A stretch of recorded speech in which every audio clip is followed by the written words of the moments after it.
What's happening, everyone? Sam, aka FIFA Brit from Gold Boys, here today to go through the Saturday soccer slate. We're going to be focused on the Premier League, so if you love the Premier League, you're going to love this video. Unfortunately, the other leagues have kind of reached their conclusion. There's not much exciting going on. La Liga is basically over. Madrid have that title almost certainly locked up. The Bundesliga, over. Leverkusen have won. Serie A, over. Inter have won. What else is there? What other leagues are there? France, PSG, basically won. The Premier League still has a just about a three-way title race. Liverpool are kind of out of it, but Arsenal have to play Spurs on Sunday, and City still have to play a bunch of games. Not brilliant opponents, but a bunch of games. So we have a three-way title race, and the relegation battle is still really, really exciting. So there's still lots to talk about in the Premier League, so that's where we will be focused. This video is sponsored by Sleeper Picks. Stay tuned for more on that later. The first game we're going to talk about on Saturday is West Ham against Liverpool.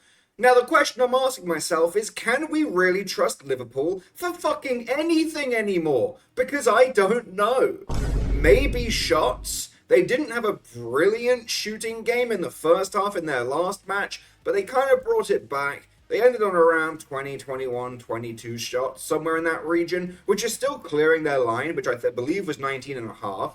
So maybe we can trust them for shots, but I don't think we can trust them for much else. Salah has gone off the boil. Núñez is barely even getting starts anymore. Dude can't finish for shit, and you can barely trust him for shots. His confidence is completely gone. So it's a weird time to bet on Liverpool. But you know who else is a really weird team to bet on right now? West Ham. Because they started off pretty well at the beginning of the season. Then they kind of went off the boil. And then Paqueta came back from injury and they started to look good again. And now they look shit again. So these are two incredibly weird and streaky teams to bet on. It's the early morning kickoff. Will I be up for it? I'm going to try to, because this feels like a game where you might hit one of those shots, lottos. You know, if we get Bowen, we get Kudus, if we get Antonio, who I said I wouldn't trust, and then he got 2 first half shots instead of Kudus. So kind of asked to jinx myself on that one. But if, West Ham have shooters, and at the end of the day, Liverpool have a load of shooters too, As much as I shit on Salah and Núñez, they're still incredibly reliable, so we can trust them. I think we can trust them for shots. Outside of that, fuck knows what's going to happen in this game.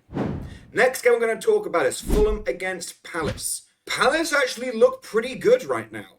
They managed to win a game, 2-0, and Elise wasn't even starting. I have been on record saying if Elise and Eze don't start together, then I don't really trust this Palace side. But maybe you only need one of them. Maybe. But if they both start, I love them both. They both love to shoot. Eze started their last game, he had 2 shots in the first half. And if all of these players are starting, this might be the easiest shots builder I've ever put together. Muniz, the striker for Fulham, who is still on a ridiculous streak. I've been talking about him for ages. You guys, if you don't know that I like him by now, you are not listening. So, Muniz for Fulham, great striker, at least for shots. He's kind of gone off the boil scoring-wise, but the guy shoots. You can count on him for 1. For the past 3 months or so, he's got at least 1 first half shot, and he's coming off 3 in his last game. Muniz first half shot, Elise first half shot, Eze first half shot. If all 3 of them are starting, then I love that as a builder, and with 3 of them playing, that's almost certainly above plus 100. And if only one of them plays for Palace, you could probably get decent odds on a Muniz and then an Eze or an Elise 2-pick for a single shot in the first half. If you can get that north of minus 130, love that. Any worse than that, probably wouldn't run that as a 2-pick. Maybe try and find an easy third leg, like an Ollie Watkins or a Haaland on the following day, something like that. Or just leave it alone, or play it riskier and take them for 2 each and 3 each, have some fun with it. But those are some of my favorite shooters, all playing in the same game. So, big fan of that game for shots. Wait, before we get back to the picks, I wanted to thank you all for watching. Friends don't let friends watch videos without hitting the like button. So go ahead and press the thumbs up button and like the video. If you're new here and not subscribed, you should go ahead and do so because we're dropping new content each and every day on the Gold Boys Network. We strive to cover every sport and give out picks and analysis and valuable information for free on the Goal Boys Network. So make sure you're subscribed and hit the bell so you can get notified when we drop something new. I'm Brad Thomas. Let's get back to the picks. Next game I want to talk about, Man U against Burnley.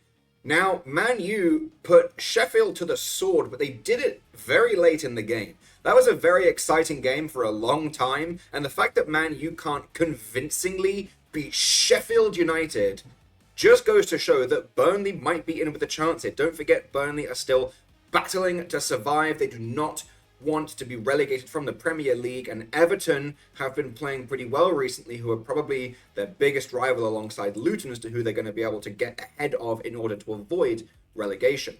This is at Old Trafford. Man U, you would hope, play well at home, but they still concede. I don't believe they concede the most shots in the league. I believe that is now back to Sheffield after they let Man U had about 12 shots on target and like 20-something shots. So I believe Sheffield is now the worst team for shot defense, but Man U is in second place. And Burnley are still in the middle of a relegation scrap. So any Burnley shots that you can get at, I'm looking at guys like Odobert, especially if he's playing a striker. But even if he plays on the outside mid, still like him for a first half shot. Brun Larson, Fofana if he starts up top. All guys that love to shoot for Burnley. Love those guys. On the Man U side, if Garnacho plays on left wing, trust him, because he shoots a ton to begin with, but he shoots so much more when he can cut in on his right foot playing in the left wing. If Anthony's on the right wing, love him as well. He's a left-footed player on the right wing, cutting in on his left. So if Garnacho's on the left and Anthony's on the right, love either of them for first half shots. If they line up with Rashford back at left wing, I like Rashford. He hasn't really had much upside recently, but you can usually count on him for one first half shot in a builder. If Garnacho's on the right wing, I don't love him to shoot as much, but he's still pretty reliable. What's up, everyone? I just want to say a special thank you to the sponsor of this video, Sleeper Picks. Don't forget that you can use code GOLDBOYS to get a deposit match of up to $500 if you sign up today. Thank you again, Sleeper Picks, for sponsoring this video. And now, back to the bets. Next game I'm going to talk about is Wolves against Luton. Wolves look very vulnerable. They just got beaten at home, and now they're playing a Luton team desperate for survival that loves to attack. So I'm looking at Luton props all day long. A Ross Barkley shot on target, he takes their free kicks. If Chong is playing as an inside forward or slightly wider on the wing, love him for first half shots. Luton is a very solid team, and they might not be able to defend very well. So if Hwang starts again for Wolves, he just had a goal disallowed. Hwang shot on target, Hwang goal, he's usually pretty reliable. Sarabia to score or assist, you can usually count on him to provide because he takes corners as well. And you can usually trust him for a single first half shot as well. He's very reliable in that regard, especially if he's playing a striker or an inside forward, maybe slightly wider on the wing. If he's playing as like an outside mid in a weird funky formation where they're playing as like wing backs or outside mids, not loving it as much. But if he's any part of the front three where he usually plays, trust Sarabia for a first half shot. But Luton are going to have to shoot, they have to attack. Wolves have just lost. Luton are in a very good position here. These are all must-win games at this point in the season, so it's time to trust your reliable guys, which means guys like Ross Barkley, Carlton Morris if he's able to play up front, Chong, any of those guys. Now is the time for you to step up and play for your fucking badge. So you got to trust them against a team like Wolves. Next game I want to talk about. I'm not going to talk about it for very long because I don't really like it. Everton against Brentford. Weird matchup. I mean, Everton are still in a relegation battle, but they still have to play. I believe they play at least two, if not all three, of Burnley, Sheffield, and Luton. But they definitely have a very big relegation scrap scheduled to finish the end of the season. So they don't necessarily have to win this game. But they're playing at home. They just beat Liverpool in the Merseyside derby at Goodison Park for the first time since 2010. The last time that happened, Arteta scored for Everton. That is a long time ago. So if shit like that is happening, maybe you can trust Everton to win a game.